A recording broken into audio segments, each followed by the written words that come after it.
ناظرین، جس طرح آپ کے علم میں ہے کہ ہم ایک نئی سیلیبریٹی کے ساتھ آپ کے سامنے پیش ہوتے ہیں، اور آج ہم جو ہے وہ مینا جی پاکستان میں 10 سال بعد یہ تشریف لے کے آئی ہیں، لیکن مجھے ایک بات بڑی خوبصورت اس حوالے سے ان کی لگی کہ انہوں نے 10 سال بعد آنے کے باوجود بھی پاکستانی معاشرے کو اسی طرح دیکھتی ہیں جس طرح ہم روز رہتے ہوئے اس کو دیکھتے ہیں، یعنی کہ پوری نظر ہے۔ یہ شاعرہ بھی ہیں، یہ افسانہ نگار بھی ہیں، یہ غزل گو بھی ہیں۔ آپ اپنا تعارف ہمارے ناظرین کو خود کروا دیں۔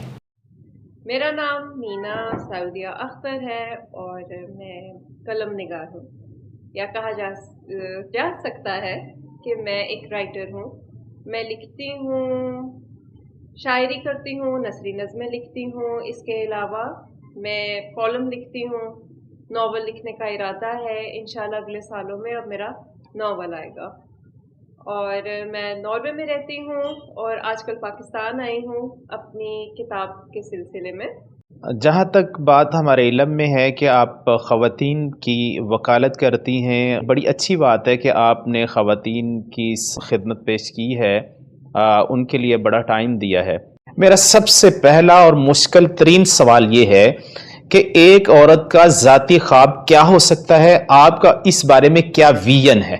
ذاتی خواب بہت زیادہ بڑا سوال ہے یہ، کیونکہ اب ہر عورت کا، ہر ڈی این اے کی طرح ہر ایک کا، جیسے ڈی این اے الگ ہوتا ہے، ہر عورت الگ ہے، ہر عورت کا خواب الگ ہے۔ لیکن زیادہ تر جو میرا مشاہدہ ہے وہ یہ ہے کہ ہر عورت کا خواب ایک گھر ہوتا ہے، ایک مکان نہیں، بڑا یا چھوٹا مکان نہیں، لیکن ایک گھر جہاں پر وہ اپنے آپ کو محفوظ محسوس کرے، جہاں پر وہ اپنے سوچ کو، اپنے خوابوں کو پنپتا ہوا دیکھے، جہاں پر وہ اپنی ذات کو محفوظ دیکھے، اپنے مستقبل کے حوالے سے جہاں پہ اس کو سکون ہو۔ ایک ایسا ماحول اس کا خواب ہے، اور اس کے بعد پھر باقی کی چیزیں آتی ہیں۔ ہمارے معاشرے کی عورت جو ہے وہ مرد کو دوسری شادی کرنے کی اجازت کیوں نہیں دیتی؟ عورت مرد کو دوسری شادی کیوں نہیں کرنے دے رہی؟ میں تو سمجھتی ہوں کہ بہت اچھا کر رہی ہے جو نہیں کرنے دے رہی۔ وہ اس وجہ سے کیونکہ جو آپ کی دوسری بیوی ہوتی ہے نا، وہ آ کے پہلی بیوی کی زندگی کو جہنم بنا دیتی ہے۔ ہمارا معاشرہ عربیوں والا معاشرہ ہے ہی نہیں جہاں پر ایک وقت میں زیادہ خواتین ایک دوسرے سے جیلس ہوئے بغیر رہ سکتی ہیں۔ ہمارا تعلق ہے بر صغیر سے، ہم ہندوؤں کے کلچر سے باہر نکل کے آئے ہیں، اور ہندوؤں میں there is one man for one woman. اب یہ بھی سوال آتا ہے کہ ان کے دیوی دیوتاؤں کی تو بہت ان گنت قسم کی لو سٹوریز ہیں، اور ان گنت قسم کی ان کی دیوتاؤں کی کئی ہزار بیویاں بھی ہیں، ہاں ہیں، لیکن ایک عام بندے کی زندگی میں ایک عام بندی ہی آتی ہے جن کا اس دنیا کا ہی نہیں، اگلے 7 جنموں تک ان کی شادی ہو جاتی ہے ان کے مطابق۔ تو ہم لوگ اس کلچر سے آئے ہیں، تو اس کے لیے پھر ہمیں سب سے پہلے اس بات کو سوچنا پڑے گا کہ ہم کیا ہیں، ہم اسلام کو کتنا اپنی زندگیوں میں اپلائی کرتے ہیں۔ تو اس حساب سے جب ہماری تربیت ہی ہندوؤں والی ہو رہی ہے تو عورت اجازت کیسے دے دے دوسری شادی کی؟ کئی خواتین ایسی ہیں جو ایک خاص رنگ میں ازدواجی مسائل کو ڈسکس کرتی ہیں تاکہ اسلام کے خلاف وہ منفی پروپیگنڈا کر سکیں، اور مظلومیت کا جو ہے وہ احساس دلانے کی بھی کوشش کرتی ہیں کہ عورت اس معاشرے کی مظلوم ترین رکن ہے۔ یہ تو آپ نے 2 سوال بہت بڑے اکٹھے کر دیے۔ سوال کے پہلے حصے کی طرف چلتے ہیں کہ خواتین اسلام کی روشنی میں ازواجی زندگی کو بیان کرتی ہیں۔ اگر آپ احادیث کا حوالہ دیکھیں تو ازواجی زندگی کی جتنی بھی احادیث آپ تک آتی ہیں وہ کہاں سے آتی ہیں؟ وہ کس سے منسوب کی جاتی ہیں؟ اماں عائشہ سے۔ تو اگر خواتین ازواجی زندگی پر بات کرتی ہیں تو یہ بھی تو دیکھیے کہ ازواجی زندگی میں سب سے زیادہ اثر انداز کون ہوتی ہیں۔ ازواجی زندگی خراب ہو تو سب سے زیادہ زندگی تباہ کس کی ہوتی ہے؟ مرد تو دوسری شادی کر لیتا ہے، عورت کہاں جائے؟ تو اگر ایک عورت بیٹھ کر اپنی آنے والی بچیوں کو جن کی شادیاں ہونی ہیں یا ایسی کوئی کسی سلسلے میں انہوں نے جانا ہے ان کو آگاہ کرتے، عورت مظلوم، عورت مظلوم تو ہے، اس میں کوئی شک نہیں ہے، لیکن ہر عورت مظلوم نہیں ہے، اس میں بھی کوئی شک نہیں ہے۔ ایک عورت پر ظلم ہوتا ہے وہ خاموش ہو جاتی ہے، لیکن جو چار آنکھیں یا آنکھوں کی جو جوڑیاں اس ظلم کو دیکھتی ہیں، اب وہ اس کو ہضم کیسے کریں؟ اب ضروری نہیں ہے کہ مجھ پر ہی ظلم ہوگا تو ہی میں باہر جا کے کہوں گی ہائے ہائے میرے ساتھ یہ ہوا، لیکن اگر میں کسی کے ساتھ ظلم ہوتا ہوا دیکھتی ہوں تو اس پر کون بات کرے گا؟ کسی نے تو کرنی ہے نا۔ اس کا مطلب یہ نہیں ہے کہ میں ہی مظلوم ہوں، لیکن اگر میری کوئی بہن یا اماں ہوا کی کوئی بیٹی مظلوم ہے تو اس پر کون بات کرے گا؟ اگر کسی پہ تشدد ہوا ہے، کسی پر ظلم ہوا ہے تو بات تو کرنی پڑے گی۔ ہاں، نیگیٹو امپیکٹ جاتا ہے جب کچھ نیگیٹو ہوتا ہے، اگر کچھ نیگیٹو نہیں ہوگا تو نیگیٹو امپیکٹ کیسے جائے گا؟ اب برے کو برا کہنا برائی ہو گئی تو یہ تو زیادتی ہے نا۔ ایک عام فہم اور ایک پڑھی لکھی عورت کو جو ہے وہ آپ کس طرح موٹیویٹ کرتی ہیں؟ آپ کا کیا انداز ہے؟ کس طریقے اور سلیقے سے ان کو ڈیل کرنے کی کوشش کرتی ہیں آپ؟ کیونکہ میرا جسم میری مرضی والا جو سلوگن ہے، بولنے والے لوگ وہ عورت کو انتہائی معاشرے کی مظلوم ترین ہستی جو ہے وہ کر کے پیش کرنے کی کوشش کرتے ہیں۔ ضرورت ایجاد کی ماں ہوتی ہے۔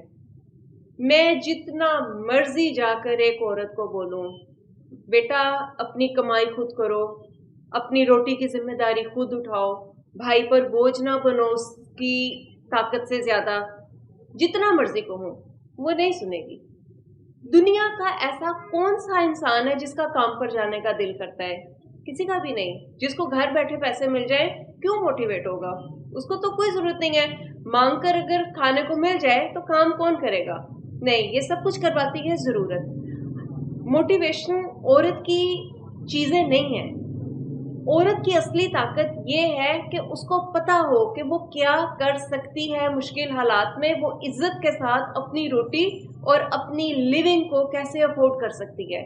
یہ ہے عورت کی اصلی طاقت، جس سے ہم غیرت کے نام پر اس کو دور رکھتے ہیں، کیونکہ پاکستانی مرد کو شاید ڈر لگتا ہے کہ اگر عورت بھی کمانا شروع ہو گئی تو یہ مجھے چھوڑ جائے گی، کیونکہ یہ واقعی ایک حقیقت ہے کہ کمانے والی خواتین مرد کو زیادہ پھر اس پہ ڈپینڈنٹ نہیں رہتی۔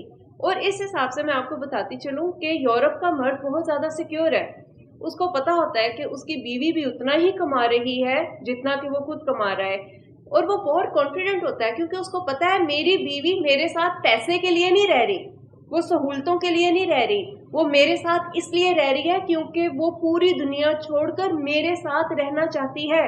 پاکستانی مرد کو اس چیز کی سیکیورٹی نہیں، اس کو لگتا ہے میں اس کو چیزیں دیتا رہوں گا، نئے کپڑے دیتا رہوں گا تو بند کے رہتی رہے گی۔ اور لڑکی کو بھی سکھا دیا جاتا ہے کہ کنگن مانگو، انگوٹھی مانگو، نئے کپڑے مانگو، اس کی انویسٹمنٹ مانگو، جب تک یہ تم پر پیسے خرچ کرتا رہے گا اس کا انٹرسٹ تم میں رہے گا۔ تو سکھایا ہی یہ گیا ہے۔ تو عورت کیوں موٹیویٹ ہوگی اپنے آپ کے لیے سٹینڈ لینے کے لیے؟ وہ نہیں ہوگی۔ اس طرف آپ نے بات کو پھیر ہی دیا ہے تو پھر مجھے یہ بتائیں کہ کیا عورت کو مرد کے برابر ارننگ سورسز جو ہیں یا انکم والے سورسز جو ہیں یا کمائی آپ کہہ سکتے ہیں برابر کی کرنی چاہیے؟ بالکل کمانی چاہیے۔ عورت کو بھی اتنا ہی کام کرنا چاہیے جتنا کہ ایک مرد کرتا ہے، تاکہ عورت کو بھی پیسے کی اتنی ہی قدر ہو جتنی کی قدر ایک مرد کو ہوتی ہے۔ عورت اور مرد، میں نے اپنی پہلی کتاب میں اس پر ایک پورا چیپٹر لکھا تھا۔ آپ کے پاس دن میں 24 گھنٹے ہوتے ہیں، 24 گھنٹے میں سے 8 گھنٹے آپ نے کام کرنا ہے، 8 گھنٹے آپ نے فیملی کو دینے ہیں، جس میں سے 2 گھنٹے آپ نے اپنے والدین کو دینے ہیں، 2 گھنٹے بچوں کو دینے ہیں، اور 2 گھنٹے آپ نے بیوی کو دینے ہیں، جس میں سے کبھی کبھی آپ 1 گھنٹہ کم کر کے دوستوں میں بھی اپنا ٹائم سپینڈ کر لیتے ہیں یا سوشل میڈیا پہ بیٹھتے ہیں۔ دراصل آپ کے پاس اور 8 گھنٹے آپ نے سونا ہے، تو یہ 24 گھنٹے کا شیڈیول ہے آپ کے پاس۔ اگر آپ کے مرد کی آمدنی اتنی نہیں ہے کہ وہ اپنے ان 8 گھنٹوں کو خوبصورتی کے ساتھ، سکون کے 8 گھنٹوں کو خوبصورتی کے ساتھ مینیج کر رہا ہے، تو اگر عورت اس میں اس کا ہاتھ بٹاتی ہے، پڑھی لکھی ہے، سمجھدار ہے، وہ اس قابل ہے کہ وہ کام کر سکے یا ہوم انڈسٹری کے تھرو کر سکے، یا گھر میں اگر اس نے پارلر کیا ہے، کسی بھی طرح سے میاں بیوی مل کر اگر اپنی زندگی کا ایک سرکل بنا رہے ہیں اور پھر 8 گھنٹے دن کے خوبصورتی سے ایک دوسرے کے ساتھ گزار رہے ہیں پیسے کی تنگی کے بغیر، تو اس میں کیا برائی ہے؟ خواتین کو اے آئی کے متعلق کتنا علم ہونا چاہیے؟ مجھے نہیں لگتا کہ تعلیم کا کوئی بھی ایسا میدان ہے جہاں پر مرد یا عورت کی تفریق کی جاتی ہے. کوئی بھی ایک کمپیوٹر پہ بٹن دبانے والا کون ہے، عورت ہے، مرد ہے، بچہ ہے، بوڑھا ہے، اس سے کمپیوٹر کو کوئی فرق نہیں پڑتا. کسی کو فرق نہیں پڑتا کہ کمپیوٹر کے پیچھے کون بیٹھا ہوا ہے، روبوٹ بیٹھا ہے، انسان بیٹھا ہے، بچہ ہے، بوڑھا ہے، کون ہے. یہ جو میدان ہے نا، خاص طور پہ کمپیوٹر سے ریلیٹڈ اور انفارمیشن سے ریلیٹڈ اور تعلیم سے ریلیٹڈ، ان میدانوں میں عورت اور مرد برابر ہیں. جب لوگ بھی کہتے ہیں نا کہ کیا عورت اور مرد برابر ہیں کہ برابر نہیں ہیں، تو میں اکثر وہی بات کرتی ہوں کہ آپ مجھ سے یہ پوچھ رہے ہو کہ کیا ایک سیب اور ایک انار برابر ہیں؟ نہیں، یہ دونوں پھل ہیں، ان کی خصوصیات الگ الگ ہیں، لیکن کہلائیں گے دونوں پھل، کہلاتے دونوں انسان ہیں، باشعور انسان، لیکن یہ الگ الگ خصوصیات کے مالک ہیں.